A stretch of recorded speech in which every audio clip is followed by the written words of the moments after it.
എപ്പോഴും എപ്പോഴും സ്തുതിയായിരിക്കട്ടെ. നമുക്കിരിക്കാം. എനിക്കൊരു സംശയം. ടീനമ്മൾക്ക് വന്നു കയറിയ സംശയമാണോ? എന്താണ് ഇപ്പോഴത്തെ സംശയം? നമ്മൾ പ്രാർത്ഥിക്കാറില്ലേ, കൊന്ത് ചെല്ലാറില്ലേ? അപ്പൊ നമ്മൾ മാതാവിനോടല്ലേ പ്രാർത്ഥിക്കാറ്? ഈശ്വരനോട് നേരിട്ട് പ്രാർത്ഥിച്ചാൽ പോരെ? ടീനമ്മളുടെ സംശയം എനിക്ക് വളരെ ഇഷ്ടപ്പെട്ടു. ആ സംശയം നിങ്ങൾക്ക് എല്ലാവർക്കും ഉണ്ടാവുമല്ലോ. അപ്പോൾ ഞാനൊരു കാര്യം ചോദിക്കട്ടെ, നിങ്ങളുടെ വീടുകളിൽ നിങ്ങളുടെ ആവശ്യങ്ങൾ നിങ്ങൾ ആരോടാണ് ആദ്യം പറയുന്നത്? അപ്പോൾ അമ്മ എന്ത് ചെയ്യും? അമ്മ അച്ഛനോട് പറയും, അച്ഛൻ പെട്ടെന്ന് സാധിച്ചു തരും. അത് ശരിയാ ടീച്ചറെ. കഴിഞ്ഞ ആഴ്ച സ്കൂളിൽ നിന്നും തൃശ്ശൂർ സൂ കാണാൻ പപ്പ എന്നെ വിട്ടില്ല. അമ്മ പറഞ്ഞിട്ടാണ് പപ്പ എന്നെ വിട്ടത്. കണ്ടോ, അതാണ് കാര്യം. നമ്മൾ ഈശോയോട് ചോദിക്കുന്ന കാര്യങ്ങൾ അമ്മ വഴി പെട്ടെന്ന് നമുക്ക് സാധിച്ചു തരും.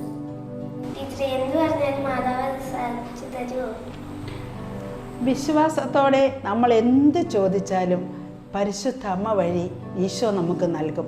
നമുക്കും വിശ്വാസത്തോടെ പ്രാർത്ഥിക്കാമല്ലേ?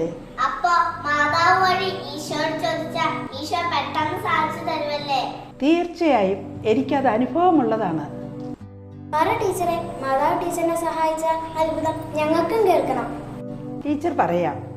നിങ്ങൾ ടീച്ചർ നടക്കുന്നത് ശ്രദ്ധിച്ചില്ലേ? നിങ്ങളെപ്പോലെയാണോ ടീച്ചർ നടക്കുന്നത്? അല്ല, എൻ്റെയും കുഞ്ഞുനാളിൽ നിങ്ങളെപ്പോലെ ഓടി നടന്നതാണ്. ഒരു പനി വന്നു, എൻ്റെ 2 കാലുകളും തളർന്നു പോയി. അതിനുശേഷം പല ഹോസ്പിറ്റലുകളിലും കൊണ്ടുപോയി. വീണ്ടും എൻ്റെ കാലുകൾ 2ഉം ഓപ്പറേഷൻ ചെയ്തു. അങ്ങനെ എനിക്ക് നടക്കാൻ സാധിച്ചു. അങ്ങനെ നടന്നുകൊണ്ടിരുന്ന സമയത്ത് ഞാൻ നന്നായി കളിക്കുമായിരുന്നു. കളിച്ചുകൊണ്ടിരുന്നപ്പോൾ ഒരു ദിവസം ഒന്ന് വീണു. അപ്പോൾ ഓപ്പറേഷൻ ചെയ്ത് എൻ്റെ ഈ കാലുകളുടെ പാദങ്ങളിൽ അതിൻ്റെ ഒരു അസ്ഥി വിട്ടുപോയി. അത് വിട്ടുപോകുകയല്ല, അകന്നകന്നു പോയിക്കൊണ്ടിരുന്നു. എനിക്ക് വേദന സഹിക്കാൻ പറ്റാത്ത അവസ്ഥയിലെത്തി. ഈ സമയം വീണ്ടും ഞാൻ ഡോക്ടറിനെ കണ്ടപ്പോൾ ഡോക്ടർ എന്നോട് പറഞ്ഞു, ആദ്യത്തെ പോലെ തന്നെ ഓപ്പറേഷൻ ചെയ്യണമെന്ന്. ഞാൻ വല്ലാതെ വിഷമിച്ചു. കാരണം ആദ്യത്തെ ഓപ്പറേഷനോടുകൂടി എൻ്റെ പഠനമെല്ലാം നിന്നുപോയി. അപ്പോൾ വീണ്ടും ഈ ഓപ്പറേഷൻ വരുമ്പോൾ എൻ്റെ ജീവിതത്തിൽ ഭയങ്കര തകർച്ച വരുമല്ലോ. ഒത്തിരി വിഷമിച്ചിരിക്കുമ്പോൾ ഞാൻ പരിശുദ്ധ അമ്മയുടെ മുമ്പിൽ പോയി പ്രാർത്ഥിച്ചു. അമ്മയുടെ കരങ്ങളിൽ പിടിച്ചുകൊണ്ട് പ്രാർത്ഥിച്ചു കൊണ്ടിരിക്കുമ്പോൾ ഒരു ദിവസം വിശുദ്ധ ഗ്രന്ഥം വായിക്കുകയാണ്. വായിക്കുന്ന സമയത്ത് ഞാൻ കണ്ടത് എന്താണെന്നറിയാമോ?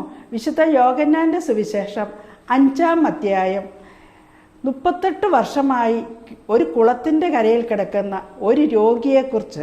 ആ തളർവാദ രോഗിയെക്കുറിച്ച് ഞാൻ വായിച്ചപ്പോൾ എൻ്റെ മനസ്സിൽ വലിയൊരു ആനന്ദമുണ്ടായി. അപ്പോൾ എന്ത് പറ്റിയെന്നറിയാമോ? ഞാൻ ആരുടെ കരങ്ങളിൽ പിടിച്ചുകൊണ്ടാണ് വചനം വായിച്ചിരുന്നത്? പരിശുദ്ധ അമ്മയുടെ കരങ്ങളിൽ പിടിച്ചുകൊണ്ട്. അമ്മ എന്ത് ചെയ്തു? ആ നിമിഷം ഈശോയുമായി വന്ന് എൻ്റെ 2 കാലുകൾക്കും സൗഖ്യം നൽകി. ആ സൗഖ്യം വലിയൊരു ആനന്ദമായി മാറി. അങ്ങനെ പരിശുദ്ധ അമ്മ നമ്മുടെയൊക്കെ ജീവിതത്തിൽ ഇടപെടുമെന്ന് എനിക്ക് വലിയ വിശ്വാസമുണ്ടായി. അപ്പോൾ നിങ്ങൾക്ക് വിശ്വാസമായോ?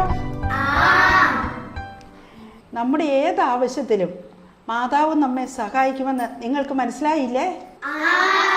അപ്പോൾ നിങ്ങളും മാതാവിനോട് പ്രാർത്ഥിക്കില്ലേ?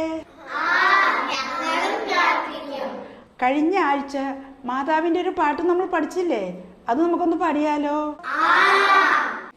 അമ്മേ, ഞങ്ങൾ പൂർണ്ണമായും അമ്മയുടേതാണ്.